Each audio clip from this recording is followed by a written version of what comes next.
Stop saying what you gon' do till you do what you said. When you opened that Bible, you knew what you read. You felt it deep in your soul. The promise did not expire. Be inspired. I can see beyond the tears you cry and the pain you feel. I saw every hill you had to climb just to make it here. When you say you ain't afraid to die, is it faith or fear? Yo, what's up, people? I'm your host, Jay Will, and I would like to welcome you to Inspire God's People, where we balance faith and business to guide you to your purpose. This is episode 237. Remember why you started. The Dream Traveler.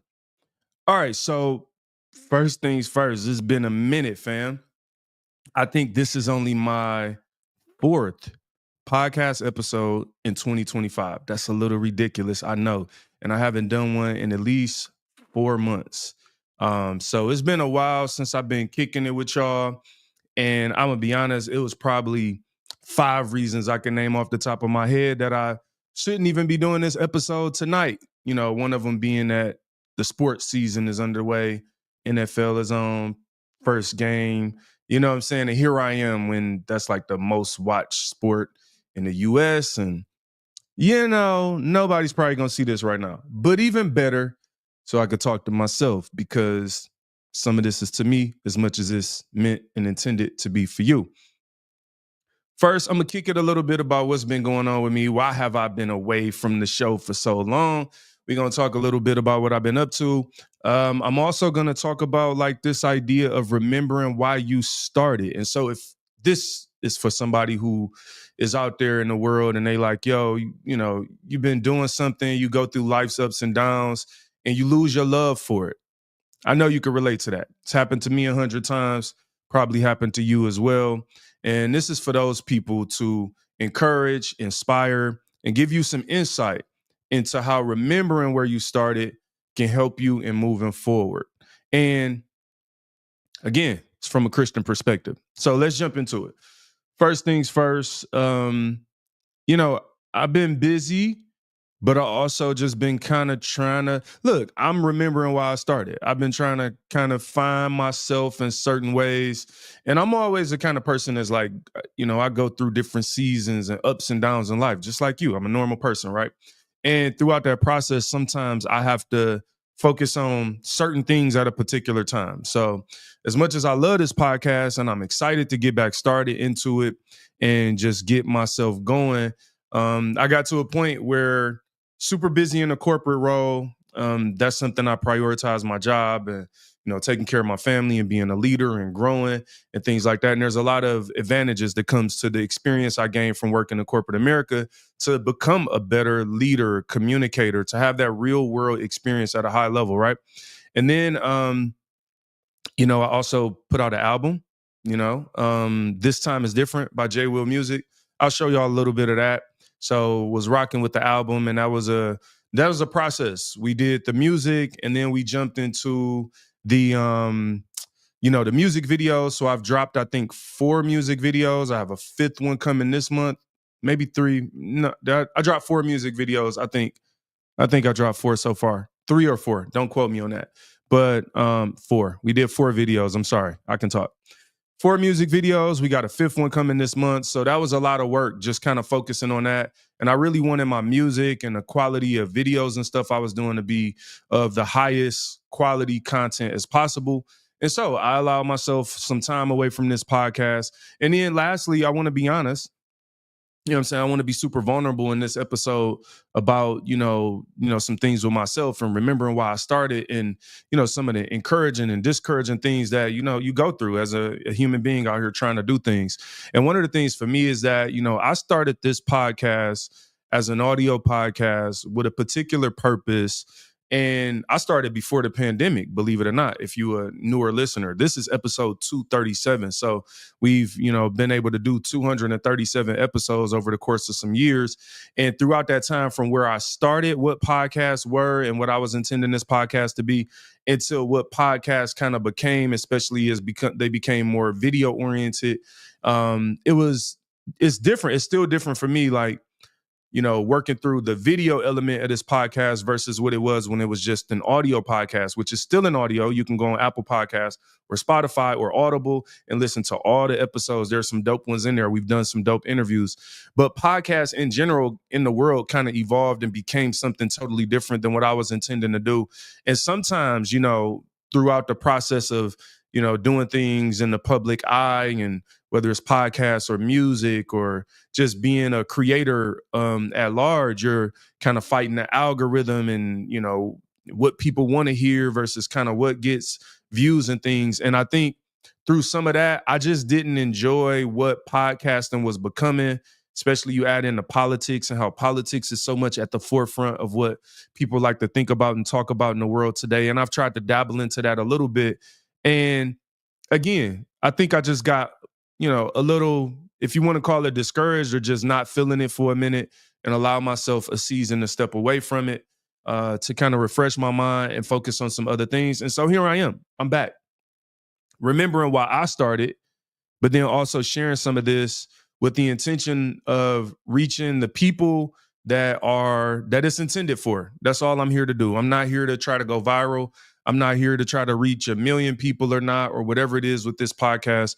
It's really about remaining authentic and doing and talking about the things that the Lord leads me to talk about, to inspire his people in the most real way that I possibly can.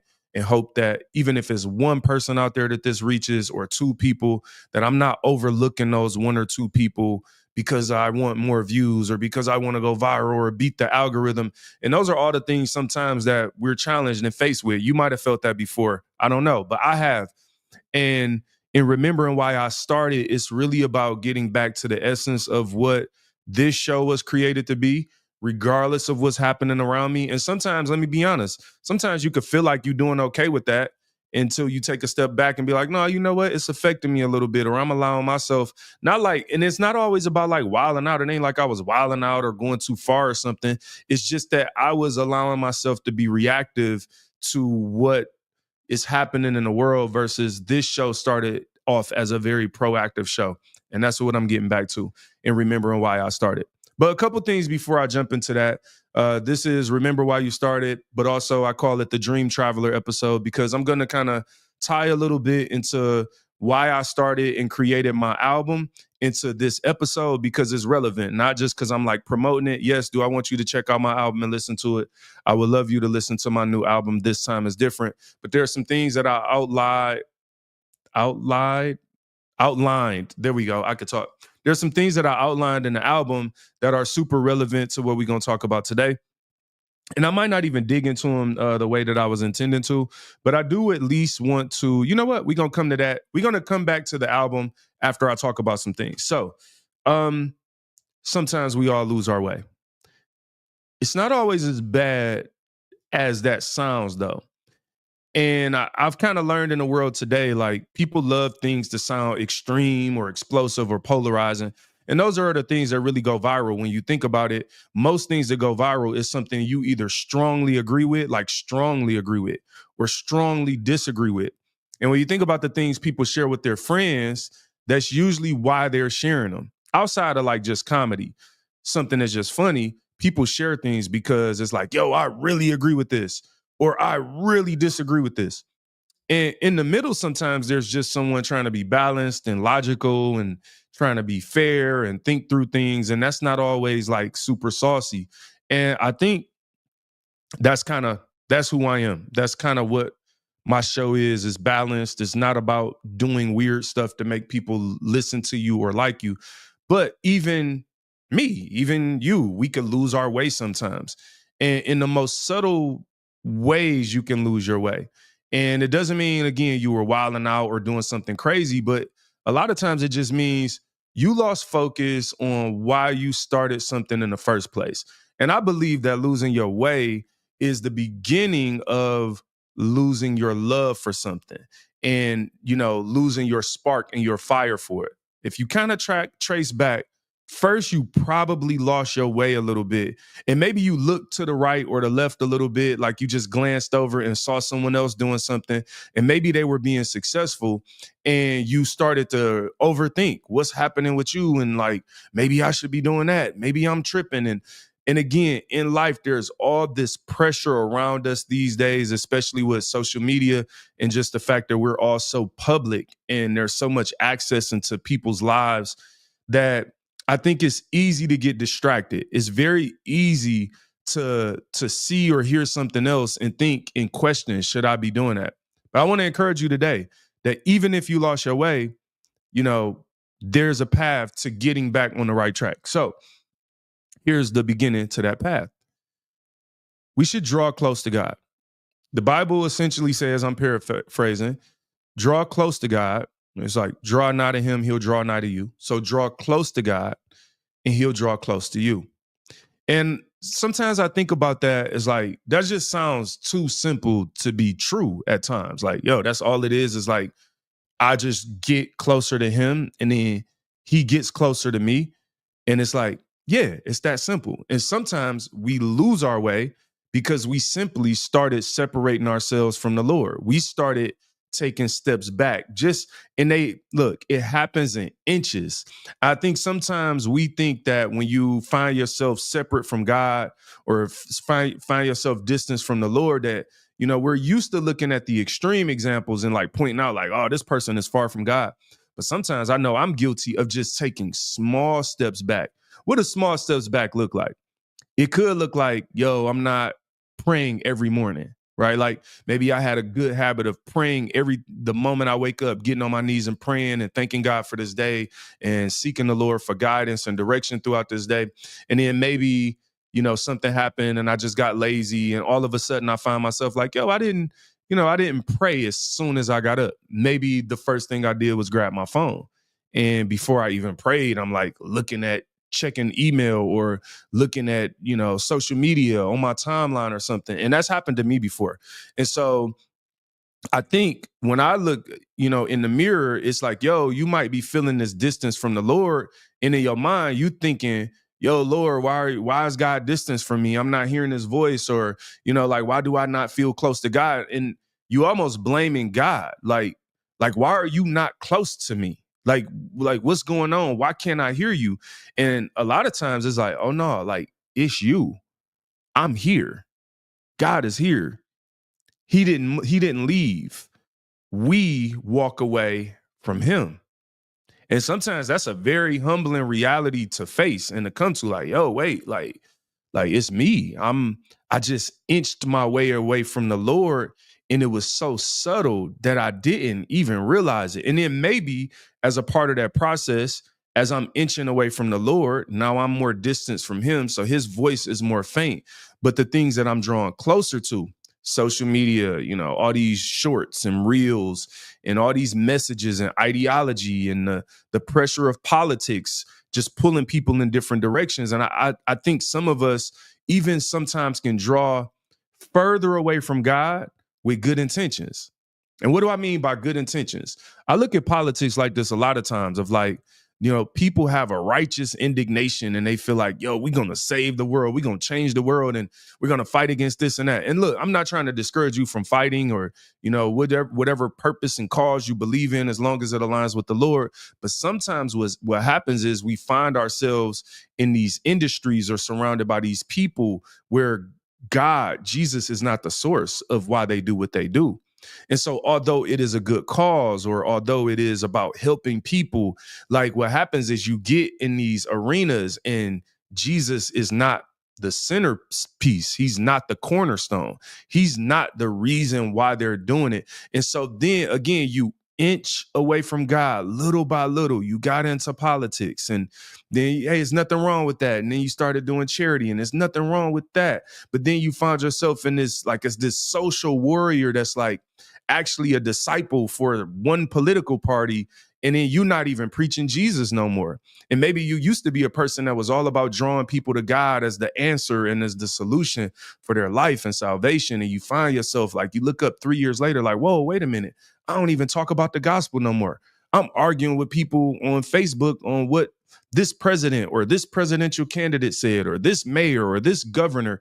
And now you're caught up in this world where Jesus isn't even the foundation. So a lot of these worlds and these industries are really a web of lies. And you finding yourself defending something that's probably a lie from a person that you can't trust and don't even know, or definitely can't save you because they aren't preaching the gospel. And so we start like preaching something as a solution that's not the gospel. And that doesn't happen overnight. It didn't happen overnight. Like you feeling like it happened overnight. It just happened. And it's like, nah, in reality, like nah, that ain't it. That didn't happen overnight. What up, Tanya? How you doing, sister? And so what's my point with all of this? My point is, we can find ourselves, even as well-intentioned people, as Christians. I'm not saying you're not saved. I'm not saying you don't love God. I'm not here to point the finger at you. I'm really looking at myself and saying, even as believers, we could find ourselves in these moments in life where it's like, yo, I lost a little bit of sight. I got a little bit of distance from God. And then I looked up and I ain't talked to you in a minute. I looked up and I ain't seen you in a while. You ever have a friend like that y'all used to talk every day? Y'all used to kick it. Y'all used to go somewhere. And then like life happens a little bit, and, maybe some life event changes. Maybe y'all don't work together anymore, or work is close to each other and y'all can't grab lunch or whatever it is. And you look up and you're like, yo, it's been 5 years since we did lunch. It's been, 5 years, 3 years since we even talked. And then now we don't even know each other because there's been so much distance between us.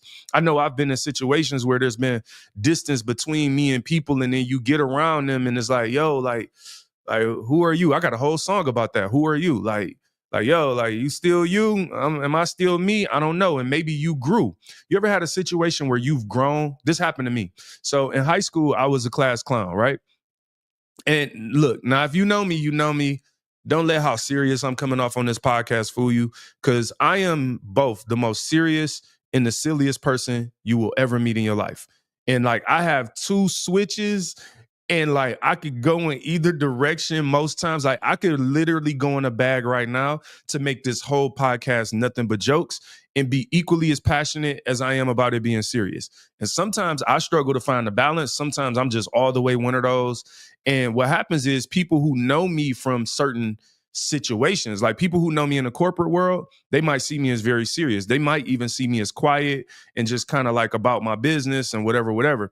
And then people who know me from like school back in the day, they like might only know the completely crazy and maybe far less mature version of myself. Excuse me. And so what do I say that to? I say that to say that people who know me from like high school and sometimes even college, if they get around me now, I could see them looking at me and trying to figure me out because maybe they see me on social media and it's like, yo, I never seen this side of you. But the thing is, the truth is there's been so much distance between us and so much change during that distance that I'm actually a different person and you probably are too. Even though maybe the core of who I am is the same, it's something different about me. I'm like, you have an iPhone, you update the software. Like I've been updated. The software has been updated. I am a new version of myself. I do new things. You ever like update the operating system on your phone and you like, oh, it do this now. We can respond to the emojis with emojis and we could do all of this stuff. And that's how it is sometimes in life. And what happens is you've had a software upgrade, but then you go around people who knew you in the past and they only know the downgraded version of you and they don't even know what to do with the new version of you because you've changed or it's just been so long since you've seen each other. And my point with all of that is that some of us allow so much distance between us and the Lord that we don't even know God no more. Like we getting around, like we come into the presence of the Lord and it's like, whoa, wait a minute. What happens now? And it's like, oh, you forgot who saved you. And so, some of drawing closer to God could be as simple as praying, reading the word, and fellowshipping with other believers, right? Praying, reading the word, fellowship with believers. I'm not saying those are the only ways to draw close to God, but I'm trying to give like some really practical, tangible things that we could say like, yo, I want to get closer to God. It's not magic. It's not lightning and thunder. It's like pray, read the Bible, and fellowship with believers, and then God will begin to speak to you in those situations. And it's not always easy. I want to say sometimes it's like working out. You ever start a workout, you feeling good for a week, start a diet, you feeling real good for a week, and then you get like further into the situation and it's like, all right, I'm gonna go ahead and have that donut. And then maybe the next day you have another donut, you look up and it's like, my point is sometimes when you're trying to draw closer to God, it's a fight just like that. So don't give up if you find yourself slipping. If you like, yo, I prayed 3 mornings in a row, first thing in the morning before I even touch my phone. And then on the 4th and 5th day, you look at your phone. Don't allow that discouragement to cause you to slip all the way back in. Keep fighting. So drawing close to the Lord takes effort and energy. All right, cool. And also remember, the earth is the Lord's and the fullness thereof. Like, this is God's world. So sometimes the distance that we feel between us and God is because I think in a weird way, we think God can't relate to what we want, or we think we want something outside of God. And there are times in my life that I have to remind myself that the earth is the Lord's and the fullness thereof. Everything that I want or need is already God's. And if it's his will for me to have it, he's going to give it to me. So there's no need to have anxiety. You could calm down. You could breathe easy. There's no need to be worried. You know, the Bible says, like, don't worry about anything, but in all things pray. And so again, this goes back to, what do we say? Drawing closer to God starts with praying, reading the word, fellowshipping with believers. And so with that said, God is saying, don't worry, don't be anxious for nothing. And so again, isn't that interesting that we can find ourselves living in anxiety? There's a lot of anxiety and mental illness going around. People are struggling in this world. And part of the reason I think it is because we're not prescribing them the remedy. We're prescribing them and diagnosing them with everything but the need for salvation, the need for the gospel, the need for Jesus Christ. We're pointing people in every direction. And I'm not saying that all those directions are bad. Don't get me wrong. What I'm saying, though, is we are missing the most important ingredient, which is the source, the salvation, Jesus Christ. And because we've allowed ourselves to start giving remedies outside of Jesus Christ, we've put ourselves in a position where we're forgetting what the word of God even said. We're forgetting that, wait a minute, people are struggling with anxiety. The word of God says, be anxious for nothing, but pray in all things. And so what's that saying? Prayer is actually part of your prescription. Like, I'm prescribing some medicine today, some spiritual medicine, that the word of God says that if you struggling with anxiety, it says you should be anxious for nothing, but in all things pray. In all things pray. So prayer is a prescription for anxiety. Okay. Still go see your doctor, still do, like, see a professional and all of that. I'm not a professional. I'm not a doctor. But what I am saying is that as someone who believes in the living God, it is important to give people the right prescription. All right, cool. This time is different. So now we're going to get into a little bit of, like, my music. I'm not about to play no music at this point. What up, Angie? How you doing, sister? Tanya didn't say don't nut me right now. You are wild. You are crazy. This time is different. So this part ain't about the music. I'm using this to say that sometimes in life you get discouraged because you've been here before. So going back to the diet thing, right? Like, I'm gonna speak for myself. Like, I'm a person that has been eating healthy, then eating crazy, working out, and then not working out at all. And look, my health and my physique goes up and down with it. Sometimes I'm skinny, sometimes I'm fat. I don't know what version of me you might get in real life, right? Because there's an up and down. And sometimes, discouragement seeps in because you feel like, I've been here before, whatever. But you got to tell yourself, no, this time is different. And I can get it right this time. And just because I failed before, just because I've fallen short before, doesn't mean that I can't get it right now. And why am I such a believer in the idea of telling yourself that this time is different is because it represents hope. And if we're not going to give people hope, like if we're just going to tell somebody, yo, yeah, you failed, you messed up, you're no good, God is done with you, then what is the gospel? What was Jesus here for? What was Jesus preaching? When Jesus encountered people when they were down and out, busted, disgusted, the worst part of themselves, he pointed them to the direction of salvation. Go and sin no more. Jesus pointed people to hope, to the idea that you don't always have to be what you were. Think about Rahab and how she was able to turn it around by following Joshua and that second generation of the children of Israel and becoming a part of their family and but a part of the fold. And she's in the bloodline of Christ from being a prostitute. So a lot of times with us now, we see people and we see the worst version of them and we think like, oh, you're nothing. You might as well let it go. No, this time is different. Keep fighting. You can get it right. You can draw closer to God. You can get your diet right. You can get your prayer life right. You can start reading the word more. There is hope in Jesus Christ. There is enough fear being sold to everybody about what they can't do and, why you can't do it. And we got a million excuses to make ourselves victims, but we are victors. The Bible, you're more than a conqueror. Like what happened? We are overcomers. Like what happened to believing the word of God and the idea that I can become better?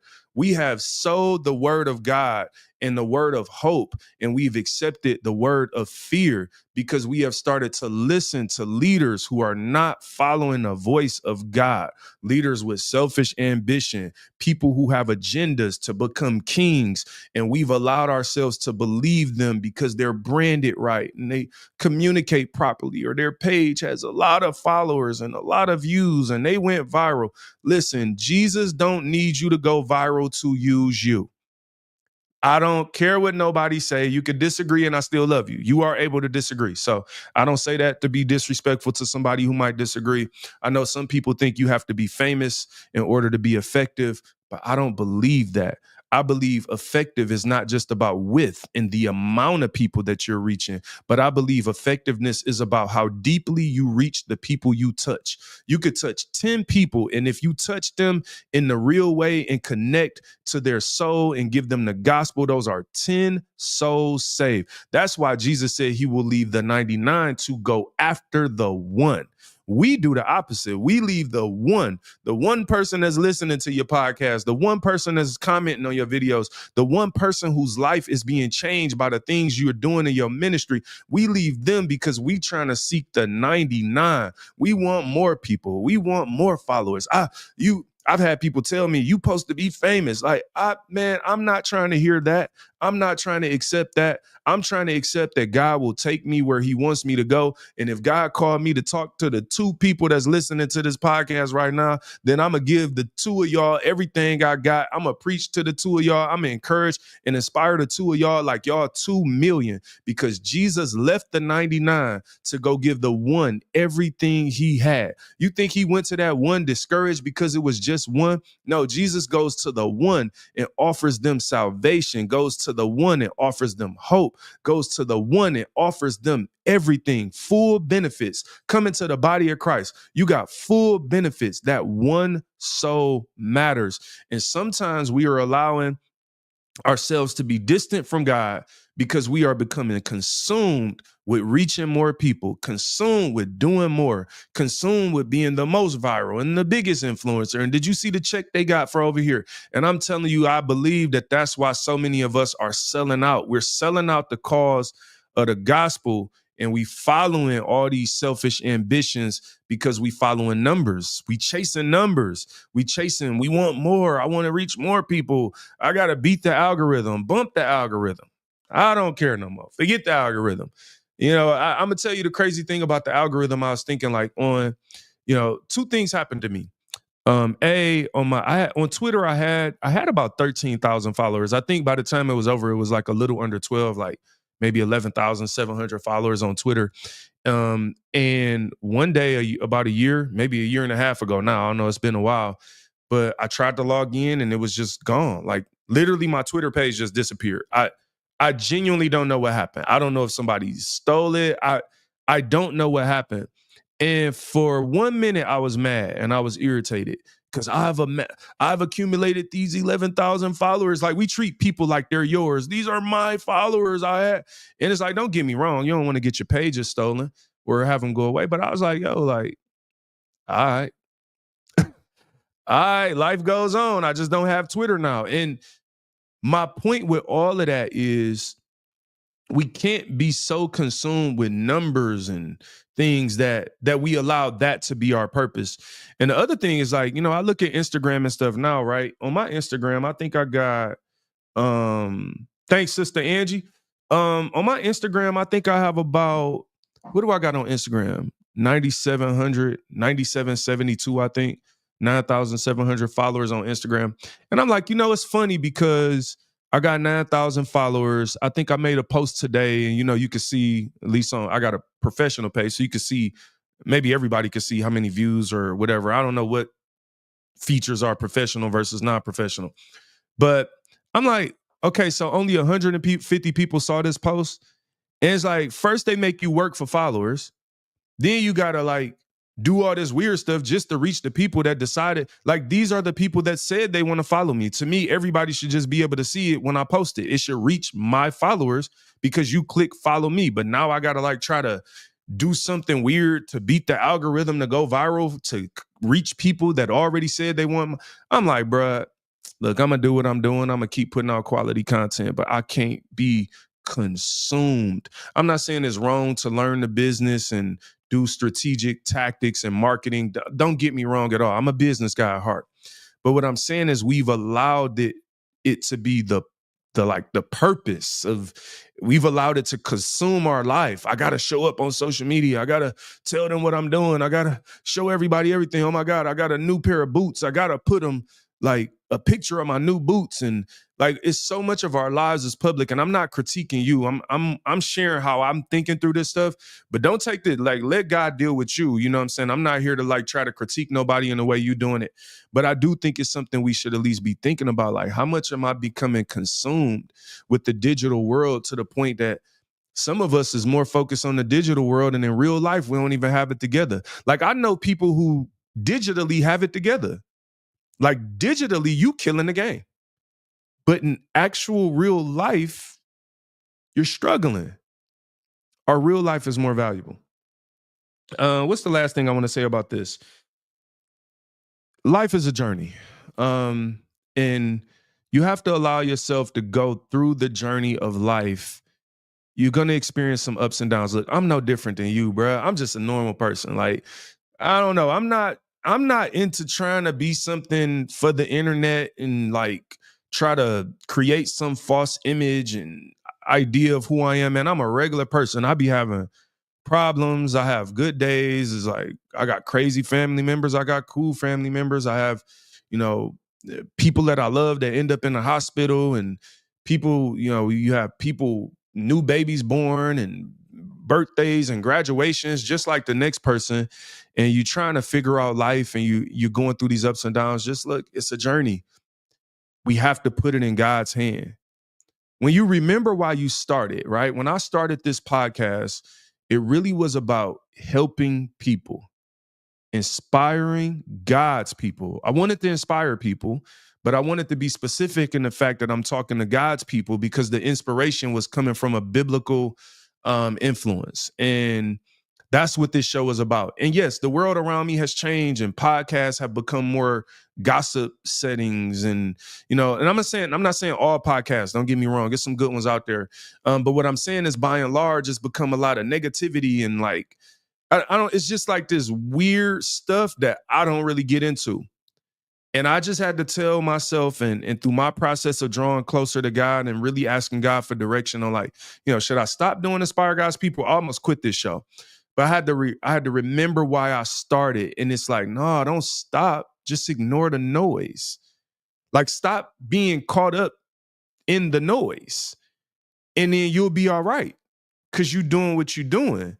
But if you allow yourself, which happens to me at times, right? I'm just like you. Sometimes the noise and it distracts me and it gets in my ear and it, discourages me. And I feel like, well, what's the point? Like, people want all the ignorant stuff. And like, so what's the point of me even doing the show if people just want to find out the latest drama or follow the latest wild, whatever. It's like, why am I even doing this? You feel what I'm saying? And it's like, nah, bro, you got to remember why you started. And so here we are. And I want to tell you something. This is me really bringing in the sales part, the corporate part of myself, right? I'm a salesperson, so if you don't know me, I've been in sales for the last 19 years. And I've been able to grow through sales. So I've done everything from like entry level sales up to, national director executive sales, and still growing. There's still room to grow. I haven't done it all. I'm not the ultimate salesperson, the most successful salesperson on the internet to give you all whatever. But it's interesting, some of the things that I've learned through the process of growing through sales and becoming a sales leader, becoming a sales executive. I've been able to learn a lot of things. And one of those things that I've learned is that in sales, the most successful salespeople fail a lot. And I looked up some stats, like, because I've done a lot of deals, like negotiating and closing on deals. And, you're talking, multi-million-dollar deals. I negotiate, fairly large, tens of millions, close to $100 million deals, right? So in doing that, sometimes, there are so many factors from the process of I've cold called on people. Those were smaller deals when I was cold calling. Then you have like, kind of enterprise account management and things like that. And you end up dealing with these multi-million-dollar deals and negotiating all these levels of agreements and all these details. And part of what you learn in that is that you're not going to be successful in everything. Like you're going to hear no so many times before you hear yes. So I looked at some sales data. 80% of deals are closed after 5 to 12 follow-ups. 80% of deals are closed after 5 to 12 follow-ups. Why are you sharing this with us? What this got to do with anything? In order to be successful in sales, not only do you need to have the initial sales pitch, and the sales pitch itself comes after a lot of work has been done, a lot of research, a lot of discovery. There's a whole sales process that we go through in the organization I work for before we get to actually in a pitch meeting where you have a presentation and you're in a room with other, the leadership and decision makers from whoever you're negotiating with and all these things. By the time you get there, not only do you need to do the sales pitch, you need to follow up 5 to 12 times. 80% of deals take 5 to 12 follow-ups to close. Now, why is that important? Some of us give up after we try something one time. Oh, don't let us try twice. Oh my God, I done did this twice. Life is over. Oh, if you try something 3 times and fail 3 times and you don't get the result that you want yet, oh my God, you tried 4 times. Imagine you have tried 4 times to do something. And this the 4th time I tried. And God, it just ain't working. And I know the feeling. I know the discouragement.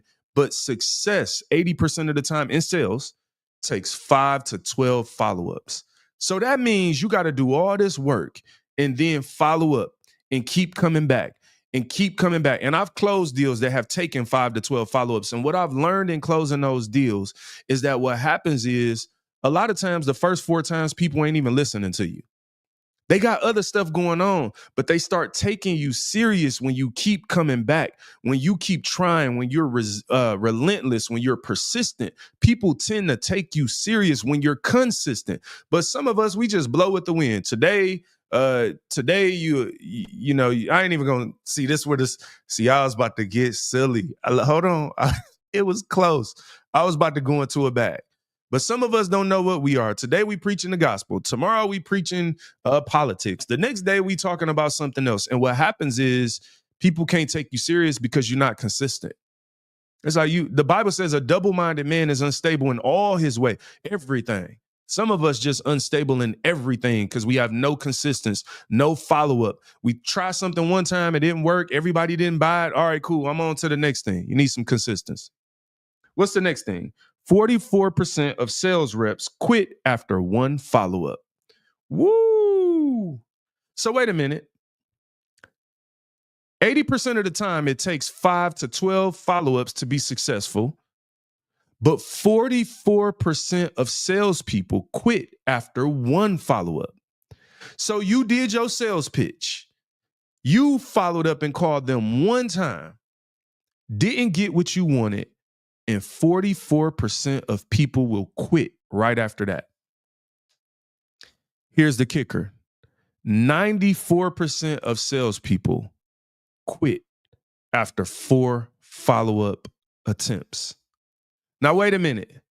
94% of people quit after 4 follow-ups, but 80% of the time, it takes 5 to 12 follow-ups to be successful. That means, and I'm just using this as an example for our real life. That means that if we were salespeople, 94% of us are quitting before we even reach the level or standard that it takes to be successful. Wow. And we wonder why we can't reach success. Remember why you started. You know, I consider myself a dream traveler. And what that means, it means a lot of things. But what that means is, and this is me incorporating my new music into this, you know, as a dream traveler, you know what? Matter of fact, versus me explaining it, I'm going to let the video explain. It's like a 1-minute video I'm going to show you because I want you to see, where is it at? God created. All right. This is going to explain what a dream traveler. Let me see how I'm showing up. All right, cool. That's cool. All right. Let's watch this and see what I'm talking about. The earth is the Lord's and everything in it. I'm a dream traveler with the unique ability to alter time through music. In the beginning, God created. Sometimes we all lose our way. And that's when the enemy wants us to fear darkness. Consider this a reminder to turn to the light source. He made us something from nothing and called us to this great purpose. Now is not the time to quit. It's time to remember why we started. Some say, if you close your eyes while you listen, you can see God's dream. Others say, they've heard it all before. In all my travels, I've never seen anything like this.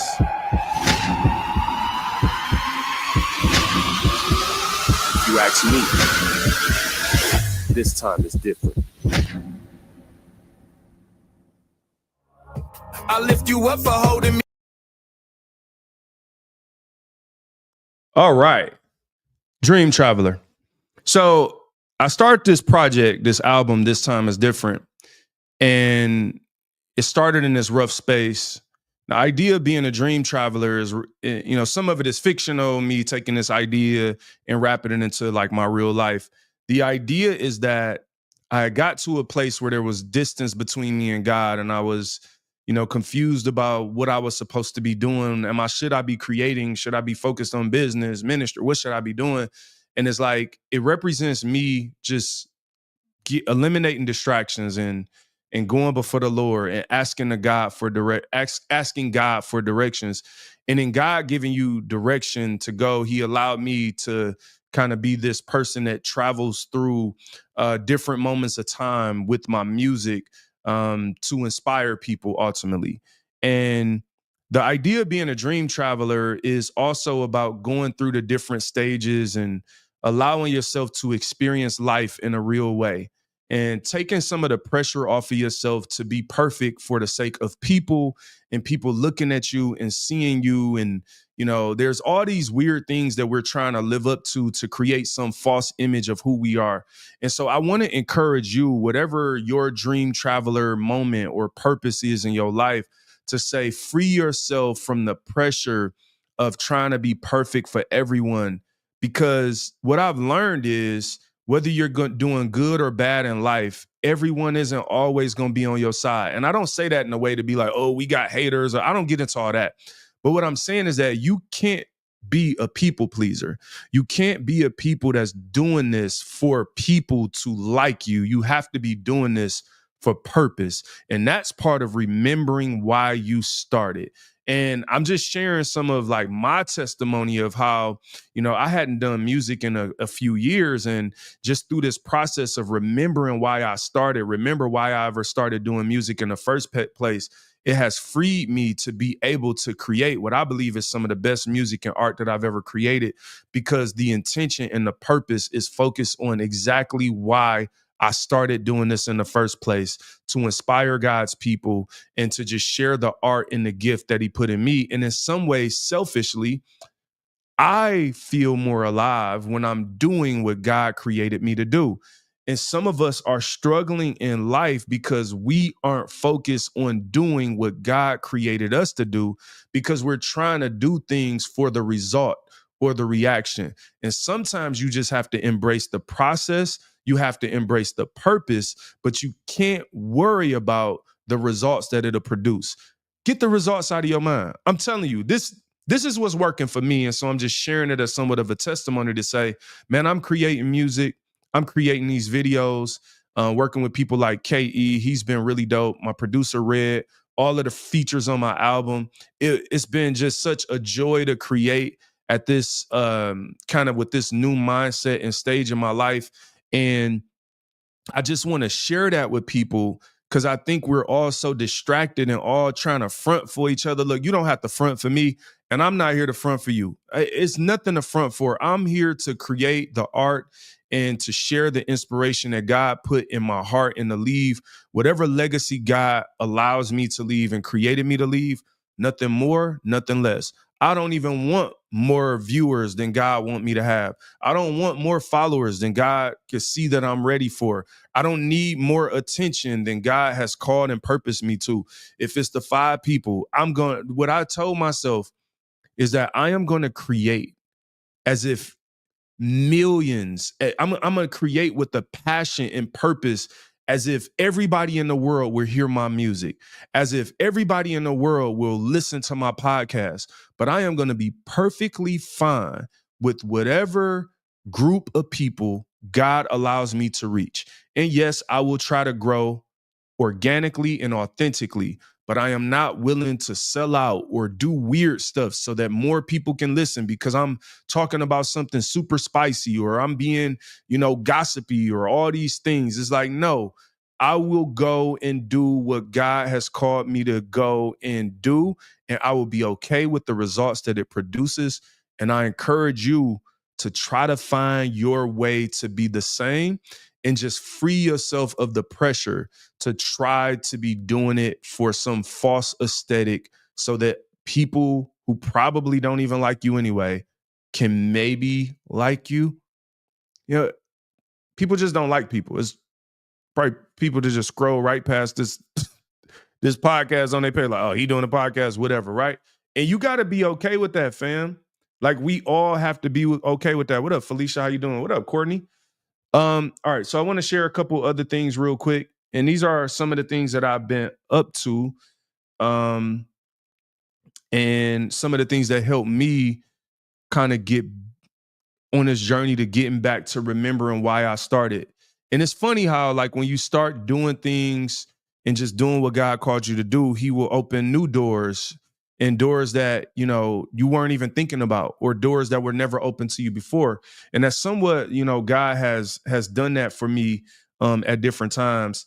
First, let me just at least show you this, the album, This Time Is Different. You know what I'm saying? Check that out. Look, we got, 12 songs?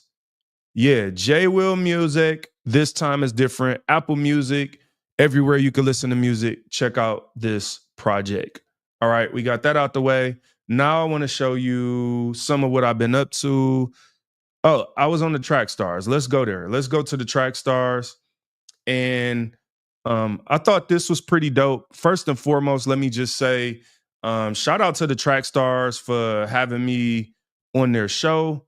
It was super fun. It was really dope. If you don't know who the Track Stars are, just check out their YouTube channel where this episode was. Down in Atlanta, I was there maybe a couple weeks ago. I did a couple different interviews with them, but this was their main show. I'm gonna just play a little clip and allow you to kind of see and hear what we were talking about on that show. But I had an excellent time, you know what I'm saying, on the Track Stars. My best to be open-minded. When I hear things like that, that's where I'm lost. I'm lost. No, you got No, I said I'll draw the line. Go ahead. I think for me, it's a couple of questionable things, right? And these type of situations actually are such a bad look for the church because it's like it puts us in a position like me. I got the silly side and the serious side, and I'm like, all right, the silly side I was almost tapped in because some of the stuff she's saying is so outlandish.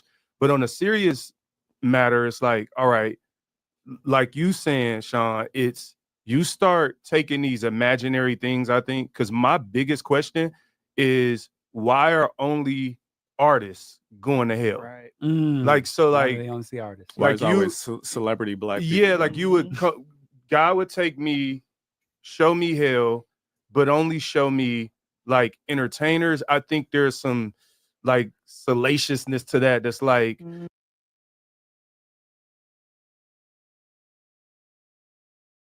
All right, so that was the Track Stars interview. Shout out to the Track Stars again.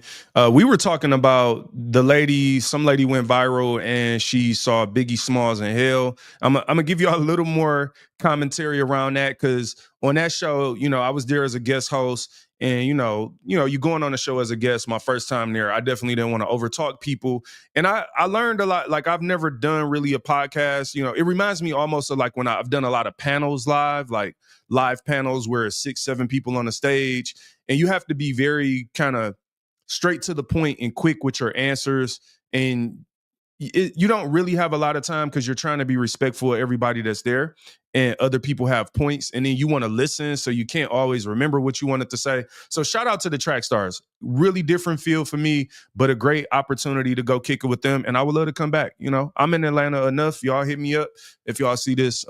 I've been into. They still been showing love, and I'll be talking to them a little bit. But I like them. I like them a lot. And I enjoyed my time there. They were super hospitable. And what I like about them is I walked away with the impression that they actually are serious about the things of God. And there was a diverse group of Christians in the room with various opinions. So there wasn't like one opinion or something like that. Even they disagree on things. But I enjoy my time on the Track Stars, you know what I'm saying, and would definitely gladly go back. But let me say this. With this topic, this lady who saw Biggie Smalls in hell, she says, like I said on the show, I was about to get silly. Now, I want to tell y'all specifically why I was about to get silly. But first, before I do that, I want to maybe be a little more serious with this. There's a lot I don't like about these type of things because there's a lot of it that doesn't add up biblically to me, and not just like with content of what she's talking about, but like the character behind it, right? Like I want to be careful because what happens when people say stuff like this is you find yourself in a weird space where somebody's telling you that God showed them something. So if you disagree with them, there's this internal feeling that you are potentially disagreeing with God because this person said that God did this thing for them, and you don't want to be ignorant. You don't want to be on the side against God. And I found myself, even when I was on with the Track Stars, like a couple people like, yo, if I'm wrong, God forgive me, because that's the manipulation behind it I don't like. I don't always enjoy where people make this claim about God doing something like, let me see, it's even weird to say in that way because you don't want to discount what God could do. So let me just first say, nothing that I feel about this situation is to discount God, right? And to say that God can't do or what God is unable to do. It's more about saying from reading the word and along with like some of the character behind the lady. And I don't know the lady. I literally only saw that minute clip. I don't know nothing else about her. So God bless you. This isn't even to dog her out or anything. She could be completely legit, and that's okay. But here was my problem. If you didn't see that story, just as a high level summary, she says that God took her to hell and she saw Biggie Smalls there. Now, I believe this lady has made claims of seeing Michael Jackson in hell and other people as well. But, you know, she's like, this ain't a dream. This ain't like God took me physically to hell. From what I understand, she said that. And okay, I know there are people with that testimony, and I'm not here to say what God did or didn't do. What I find interesting and maybe a little hard to believe in her story, she started talking about, it was one word she used. Y'all got to forgive me. I literally almost lost my composure. Because she said God put Biggie in a juicer. There's something about that just completely destroys me on the inside. It's the word juicer that gets me. I don't know why. I don't know why. But the idea specifically that it would be a juicer, I guess because juicers are popular now, and it's like, so specifically he showed you, you know, an appliance from the 2020s, and it's like she described making a human smoothie. And then maybe it was like he came back together, and I don't understand why he would juice him. I'm not trying to be funny. I'm not, but I have to at least explain to y'all how I'm thinking, like, to juice him? All right. I felt like the lady was being, I said salacious in that interview. That's not technically the right word because I think salacious is like, has sexual connotation to it. But what I was basically just trying to say is I think she was being a little extra. There was some character behind what she was saying, and it was hard for me to believe. The other thing that is challenging for me is that Jesus took you to hell to show you somebody that's dead, that's there. I guess I didn't understand the significance of why specifically he would choose to show you this particular person. They're already there. It's not like a warning. I don't know. There's a lot of inconsistencies with that. I'm going to stop right there because that story is just very sticky. But that was one of the stories we talked about on the Track Stars. And even here on my own show, I'm like struggling to summarize it because it almost feels like any angle you go with that story, you're going to end up being offensive and maybe being silly about something that's serious. And that's not the intention. I don't want to offend nobody, but it is just a very challenging story to say the least. And I will just say, I am not the kind of person to just easily believe that kind of stuff. And when I say easily believe it, it's like, all right, if God took you there, maybe he had a purpose to take you there, right? Cool. I'm not easily following that. I don't even know what to do with that. Like when I read the Bible, God gives you situations and stories and things that you can go and do something with that. You can apply it somewhere. It's typically things like that are like typically like warnings. Like when Joseph interprets the dream, it's like to show of something to come. And like, I just don't understand enough the significance of Juice and Biggie Smalls.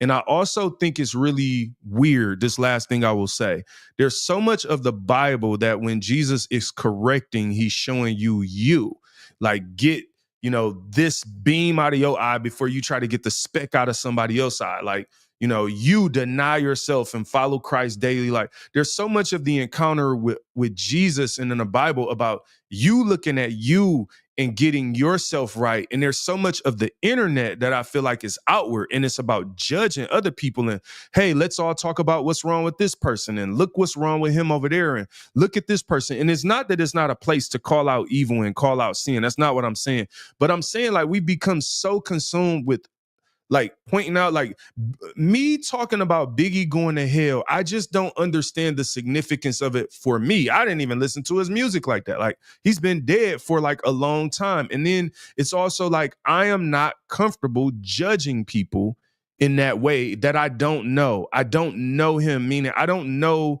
if he had the opportunity the day he died to give his life to Christ. I don't know. And to me, that judgment belongs to Christ, to God.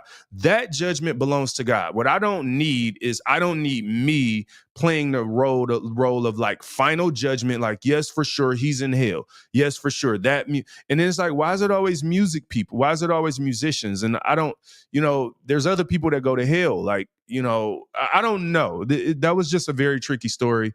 But I don't even want to say believe. I just don't easily follow those type of things, because in order for me to follow something, it has to be some level of significance to it, not just like to scare me, but it has to be like, yo, what's the significant takeaway for me in this situation? All right, so that was that track star story. Hopefully I ain't make nobody mad. It's funny though. It is very funny. That lady was, look, what up, Elijah? Like, bruh, it was weird, bruh. It was weird. Anyway, I'm gonna move past that, but shout out to the track stars. All right, there's one more thing I want to show y'all. I did another interview with the track stars with Ryan Righteous, and that is over here. So I'm gonna play y'all a little bit of this to see what I was talking about.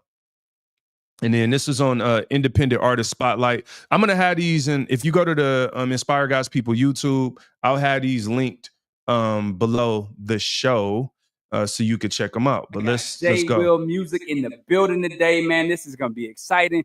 We're going to talk about This Time Is Different, the new album. We're going to talk about what was the hiatus between this album and the last songs that he put out, and we're also going to get into what it's like being from Detroit, what it's like being in this music scene, and how God.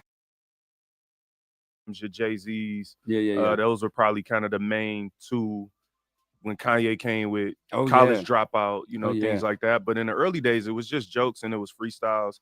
It really wasn't influenced by anything in particular other than just me enjoying the art form. Man, that's so crazy, man. It's interesting the way our passions find us, right? Yeah. I told you a little story about how I got to my passion, and I was just like you. I had the cassette tape, and I was practicing being a radio DJ. Love it. And I had the mic on, and I'm just doing the thing, and God just breathed on that, man. Did you always, did you ever think you were going to end up doing music for the Lord? I mean, it was prophesied when I was a young teen. You know, my grandmother, I grew up a lot between home church at my mom's house and then actual, church, environment when I went to my dad's house. But yeah, we were like, the word go forth and the Holy Ghost House of Faith in Christ in that grandma's basement. They said I was going to travel the world to do music one way or another. And so no, it was, honestly, like I did a lot. I was in choir in school. I played drums. So I was around music and I come from a music family. Okay. But no, like I would say basketball was my life growing up. That was what I wanted to do. Okay. It took me failing at that to look for other things to, be interested in. Okay. So kind of failing at hooping at the end of high school, beginning of college. And it's like, all right, well, I can't just stop living. Okay. Got to find other things. Okay. So were you trying to make a career through basketball at one time? Yeah, I would never say that I was close. Yeah. You know what I'm saying? Like I don't want to get out here in front. It's just that I love hooping. I grew up around hooping. I was always close and nearby. Like I was one of those almost making it people in college. I wasn't on the team, but I worked out with the team, practiced with them. My best friend still hoops to this day overseas. Oh, wow. So I've always been around hooping in my family, but it just never, the politics, I was never wired in like the right way to actually like make something of it. Yeah. But I loved it like I was gonna make it, if that makes sense. Yeah. I noticed that there was a hiatus between This Time Is Different and music you put out years ago. What was the balance there? What made you pause and then come back? That's a great question. Man, like I always tell people, my music is created off the life I live. So sometimes I have to live more life to have more content. Okay. But really it was this kind of inflection point around, like, some of it was around the pandemic. Okay. A lot of it was around my career. So just being at a stage in life where I'm like, all right, I put out a project, like a little EP right in 2020 in like May. Now this was like pre-planned, right? And we get to May and, all the things happening in the world, that's all people cared about. And I found myself in a position as a believer trying to talk about Christianity, trying to inspire people. And that was one of the first times in my life and I felt like people don't actually want to be inspired. Yeah, I'm talking Christians. Wow. It was like people wanted to be mad. And Hmm. that's probably like the least fanfare project I ever put out. And at the same time, simultaneously, I'm building a corporate career, Mhm. I was at the time trying to get to executive. Um, and I decided just to focus on that part of my life, my real life. I have had financial goals and things I wanted to achieve that Yeah. that music just wasn't doing. But then you took away like people's interest in the world seemed to get dark for me. And so Mm. I spent the last 4 or 5 years really just focusing on my career, Okay. focusing on my life, doing some podcasts and other things. Okay. And then found my way back. And then it seems like Okay, young man, talk your talk then, bruh. Talk your talk, young man. So that was my interview with Ryan Righteous. Again, I'm gonna link those interviews on the YouTube channel, in the show description, so you could check it out. It'll be, let's say, an hour after this show. Those links will be on YouTube on the Inspire God's People page. And I had a good time again with Ryan Righteous and with the whole Track Stars team, just being able to share a little bit about my story. But you hear when I said there, right? It was in 2020 I dropped a project called To Whom It May Inspire. That was when you want to say like nobody rocked with that project. And it was crazy because that project ended up coming out in May of 2025, right? Or like the same week of like the George Floyd stuff. And that wasn't on purpose. Obviously, I didn't know that was going to happen, but it was like, I was doing what I always did. And I remember like when the politics started really heating up going into 2025, it was like I was fighting it. Meaning I'm like, all right, everybody on this politic and this negative stuff and all this, pro-black and anti-black and whatever it is, everybody was on one side of all these things. And I was like, all right, like, no, I'm gonna keep it about God, to whom it may inspire. And the whole idea with that project, look it up. It's only like 5 songs, To Whom It May Inspire by J. Will Music. I think you should still listen to it, even though it wasn't really. I had one song on there I think did good enough. A lot of people rock with that, a lot of views, and a lot of streams on that one song. And I did a video for that. Me and my wife actually filmed that video on our iPhone in like this open field by this farm, and just like recorded this video. I edited it on my phone and dropped it. Good enough. So check that out. But with that project, what happened was I was fighting to be about inspiration and fighting to try to keep people inspired. And that album came out at the height of the racial tension during COVID.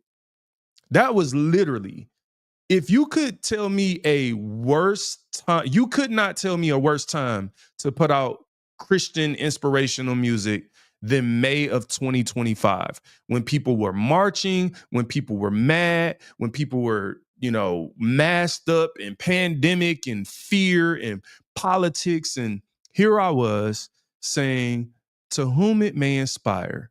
And the first song is called Fate of the World. What if the fate of the world depended on you to be you, me to be me, Moses to lead, Joseph to dream, Hannah to pray, for Samuel to priest, Jonah to pray from the depths of the beast? Tell me, what if it means a night with the lions for Daniel because of his faith? Like, all right, so the whole idea was, what if the fate of the world, what if the fate of the world depended on me? I can't even remember the word. To follow God's lead, to stand in the midst of the fallen, to try to be a light, to pray while they panic, stay ready for the fight.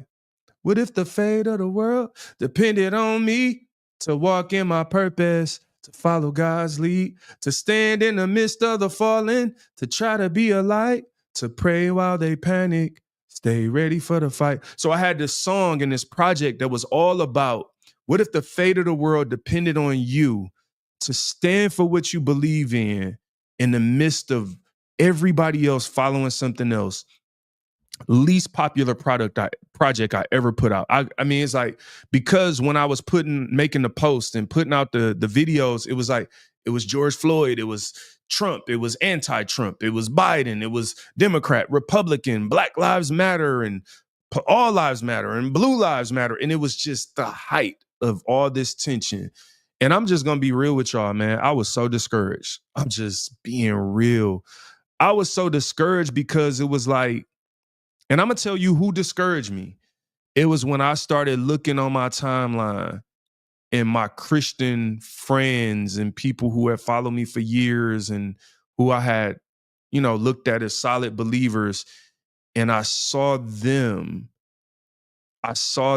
become more passionate about the politics and the racial tensions and almost like say, forget God. Like, it was like, as I was making my post and talking about inspire and like fate of the world and pray while they panic and, don't give in to the fear. It was like, it was people arguing with me. It was people ignoring me. It was challenging internally because I had to like, look, it's easy to stand for what you believe in when everybody's standing with you. But the fact of the matter is, there comes times in life and moments in life like where you are just standing alone for what you believe in. And I believe those moments can have purpose.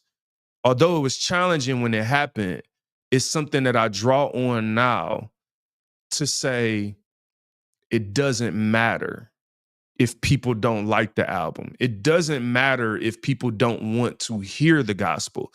It doesn't matter if people are, falling astray and going wherever. There's still purpose in preaching the gospel. There's still purpose in to inspire God's people. It still matters. Remember why you started. And in remembering why you started, it doesn't mean that everything's going to be perfect and you're going to get 1 million views and have all the followers and all of these things. But what it means is, at the end of the day, if I could remain consistent and do something that stands the test of time for the kingdom, that when it's looked back on, could be something of high quality and value as it relates to substance and character and intention of what I'm trying to do, then that is success. And in remembering why I started, I reminded myself that success is not a number. And I think it's easy to get fooled to, if you were looking at 2 videos and one of them had 1 million views and one of them had 100 views, it's easy for us to look at the 1 million view video and say that's the successful video. But at the end of the day, if the substance of the 1 million view video is not of high quality kingdom substance and is not pleasing and honoring to God, then it doesn't matter if the other video only has 10 views. Then it is the successful video. From a Christian perspective, from the perspective of what I am seeking to do, not just with this podcast, but with anything I create, it's about high quality substance in character, content. Like, it has to mean something. It can't just be, it was a popular trend, because at the end of the day, when 100 years from now, when we are gone, I don't want my legacy to be like, yeah, there's this artist 100 years ago. He just created a bunch of random stuff that was valuable at the time. I really create my music to be discovered and explored like a treasure, and something that when people find it, they have found something of high value. And I'm going to tell you, I talk about this a lot, the story of Van Gogh, and I'm not going to go deep into it right now. You've probably heard me talk about it if you've listened to me at all in the past. But Van Gogh only sold 1 painting during his lifetime. But if today you ask people who are some of the greatest artists of all time, his name will be in that top 5 to 10 list, more likely than not. Van Gogh, his paintings go for $60 to $70 million, 100 or so years after he lived. And I ask myself all the time, was he great when he was alive if no one wanted it? but 100 years later, it's so valuable that most people can't even afford it. Was he great? What made him great? He painted the paintings. He painted thousands of paintings in like a 10-year span as well. I don't want to say the number because I think it's such a high number that it's going to sound like I'm lying. I'd rather look it up first because I think it's like a lot of paintings he painted. It's in the thousands, I believe. And he only painted for like 10 or 12 years or something. And he was a really troubled soul.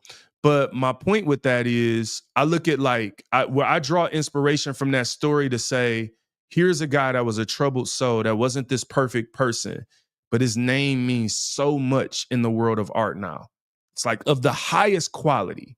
And I'm like intrigued, like, how is that possible that I could potentially be here today being looked over as nothing in the sea of other podcasts and other artists. And that's how we feel sometimes. It's like social media reminds me of like being in a room full of people and everybody's talking and nobody's listening because everyone wants to be heard, but no one wants to hear anyone else. And it's like you could feel meaningless. Like I'm just another person out here in the world of YouTube and Facebook. I mean nothing. But then 100 years later, be amongst the top % in your field. Here's what I'll say. To me, it must be, partially at least, because he painted paintings that withstood the test of time. And also, sometimes what God is using you for is not a tree that you will see grow. Because God uses us to plant seeds. And some of us, we want the harvest of everything. But there are some seeds that you're planting that aren't for you to see grow. You realize how crazy that is? Imagine like, I drive down the freeway sometimes and I just look at all the trees and I'm like, man, I wonder how old that tree is. The tree is 100 feet in the air. It's a gigantic tree. Like, when did all these trees get here? And it's like, imagine if you were a person that planted it, but never got to see it be as big as it is. I think about my grandmother sometimes, right? Like, and she passed in 2000. I was young. She never got to see me be an adult male. She never got to see me be the professional, the executive salesperson, or have some of the successes I've had. And I ultimately think like, man, that's messed up. I wish my grandma could have saw me. But I'm part of the seed she planted. Like I'm from her family tree. So even though she didn't see the tree, she saw the seed and she helped nurture me as I was younger. She planted and sowed into me. And even though she didn't get to see the fruit of that, my point is I draw inspiration from the idea that I might be called to some things that it's not intended for me to see grow. It's just intended for me to plant and plant as many good seeds. Remember, he painted thousands of paintings, I believe. Oh, I hope that number is right. But he painted so many paintings in a 10-year span, and now they're in museums. And I mean, his paintings have so much value now, speaking of Van Gogh. But the people that was alive with him saw no value in him. One person bought a painting. He sold one painting in his lifetime. But he's still one of the greatest artists of all time. So the way I see it is he was great already, but they just couldn't see it. You are great already if you're doing what God created you to do. You are already great. You don't got to wait for people to recognize you to be great or high quality. You don't have to wait to go viral to feel value. And some of us are like seeking too much value from virality. And it's like, no, I don't have to go viral or go platinum, or I don't need any validation other than Jesus Christ himself giving me purpose and telling me to do something for me to feel that I have value and that I'm great and that I'm something. And so many of us are waiting for people to stamp us with their approval, and you're never going to feel that void waiting on people. It is God who gave you the gift. It is God who created you, and it's him who should validate you. And you should go with passion and fervor and energy energy and purpose in doing what God created you to do, not waiting on people to ignite you because you already on fire. You are already great. Paint your pictures, write your songs, write your books, do what God called you to do. Present your speeches. God created you with a purpose. Do that thing. It won't be perfect. You might make some mistakes. Some people might laugh. Some people might say you're not dope enough. People will have their opinions about you, but I'm telling you, if you just focus on doing what God called you to do, planning what he called you to plant, I'm hoping and praying he allows you to see as much as possible of it grow. But the thing is, when you do good things, they are intended to outlive you. They are intended to have value beyond your lifespan itself in substance, and to help people you can't even see. Imagine helping somebody that you can't even ever see. You never met them and you provided value to them. That's what legacy is about. That's what purpose is about. That is something that has far more intention than views, than likes, than defeating the algorithm. It's not worth, losing your sanity trying to figure out how to be liked by people. It's much more valuable to do what God called you to do. So look, man, thank y'all so much for rocking with this podcast and listening to episode 237. I hope y'all enjoyed it. And I hope y'all stick around. Hopefully I'm back next week. Look, I'm planning to do this weekly again now.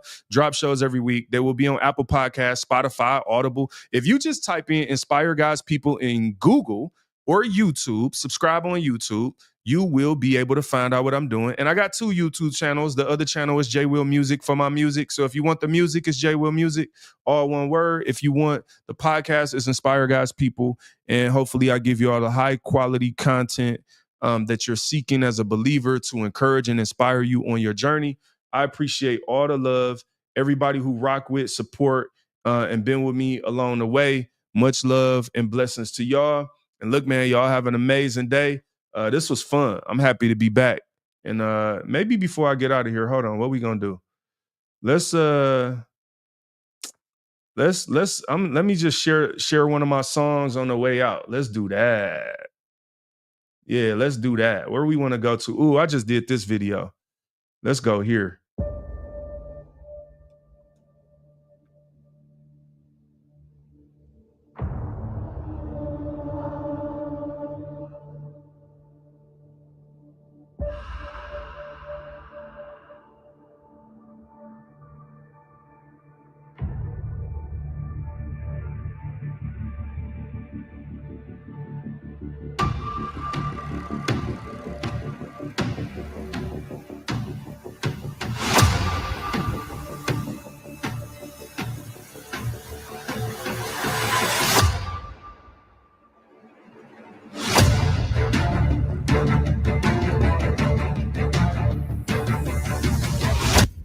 Your mission, should you choose to accept it, is to go back in time again and get the almanac. One thing with this mission is you must remain stealth. You only have 3 minutes to complete this solo mission, and you cannot at any point let no one, especially your past self, see you. Do you accept? I do. As always then, good luck, J Will Music.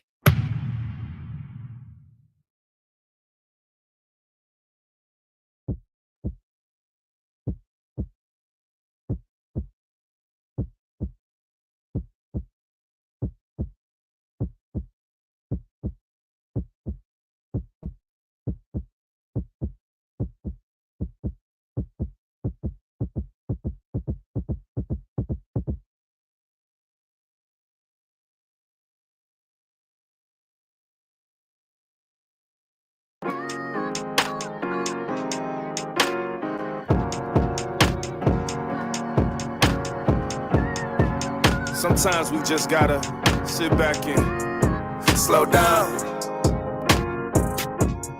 Slow down. Don't move yet. Slow down. You ever been stuck in your dream and feel like you wasn't asleep? That's how I feel to be me. In your mind, you do anything. In real life, hard to do everything. When you broke, it's a money thing. Make a dollar, it's 100 things. It's never enough to have just enough. We greedy, we hoarders, we want all the stuff. Lord, forgive us for trying to get out the cocoon too soon. Trying to be a butterfly, everything but fly. But if I don't stop trying to touch that pot while it's too hot, I'ma get burned. Slow down, wait for the cool down. Move when it's your time. Now it's showtime. Lights can't speak your mind. Just make sure you give God that glory the whole time. If it's God's plan and God did, when we gon' let God in? I'm starting to think that we don't know who God is. Slow down. Slow down. Don't move. Yeah. Slow down. Can you make life slow down for me, please? Lord, just slow down for me, please. Slow down.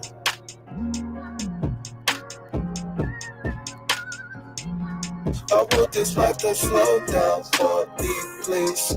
Lord, just slow down for me, please. Slow down. Can you make it so that life can slow down for me, please?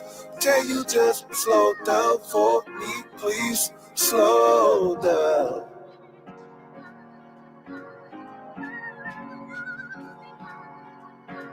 I know that time waits for no man, but I figured I would ask. You are listening to the future and a blast from the past.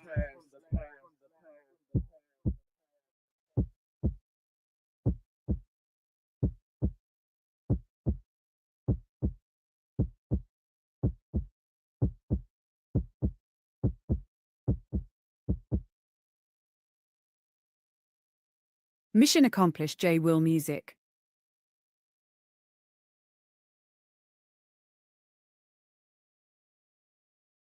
Yeah, bruh. So that was Slow Down. Hopefully y'all enjoyed that. You know what I'm saying?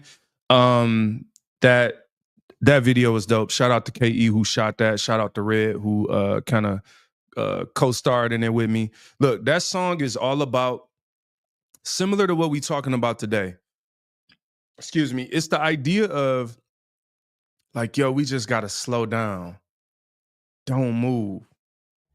Now, what I was doing in the video itself is kind of an entendre. I advise you to go to J Will Music YouTube, watch the videos before that, because the videos all kind of flow together. So the song before that is like this. In that song, I went back to the future as a dream traveler in the DeLorean, and I essentially dropped this almanac there. And this is another version of me that's on a mission to go back in time and get that book without the other me seeing me. And if you're a Back to the Future fan, you know that the almanac represents greed, and in the wrong hands, a lot of bad things can happen. But that song in particular is really about like being content and putting things in God's hand and slowing down, and also talking about like there's value in things just going slower. We live in such a fast-paced world where everything is just moving at 1,000 miles an hour. There's so much pressure. I believe that's where some of the anxiety that people are feeling is coming from, because when things get sped up, right, that makes you more anxious versus when you calm. Just slow down. Don't move. Yeah.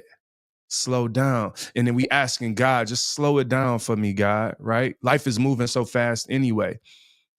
And I wrote that song, I'll tell you. I wrote that song. I woke up one day, I got like, I call it being stuck in my sleep. That's why the first line is, you ever been stuck in your dream and feel like you wasn't asleep? That's how I feel to be me. In your mind, you do anything. In your mind, you do anything. Real life, hard to do everything. When you broke, it's a money thing. Make a dollar, it's 100 things. It's never enough to have just enough. We greedy, we hoarders, we want all the stuff. Anyway, my point is, I wrote that song. That was the first line because that night I got stuck in my sleep. And it's like, you ever been stuck in your dream and feel like you wasn't, like I didn't feel like I was asleep, but I couldn't move, right? And so ultimately, man, there's value in slowing down. But again, thank y'all so much. I hope this blessed you. Again, please subscribe on both to J Will Music and Inspire God's People. Comment, show love. Thank you for everybody commenting here. Please share this. If you think this could bless somebody, share it with somebody that you think it's going to minister to and that needs to listen to it. And hopefully, man, you know, I'll be back next week to talk about something else. And this is all about helping you. This is all about inspiring you. This is all about talking about the things that matter in the kingdom of heaven. These are talking about the things that God has really put in me to help people. And I'm at a place where it's regardless of, again, I'm just focused on the people that need it, that want it. I'm not focused on trying to be the biggest star. I don't want to be an influencer. I don't need to be famous, all of that stuff. I just want to be doing what I'm purposed and created to do and hopefully help some people and impact them along the way. Thank y'all so much for rocking with me. Y'all have an amazing day. Much love, God's people.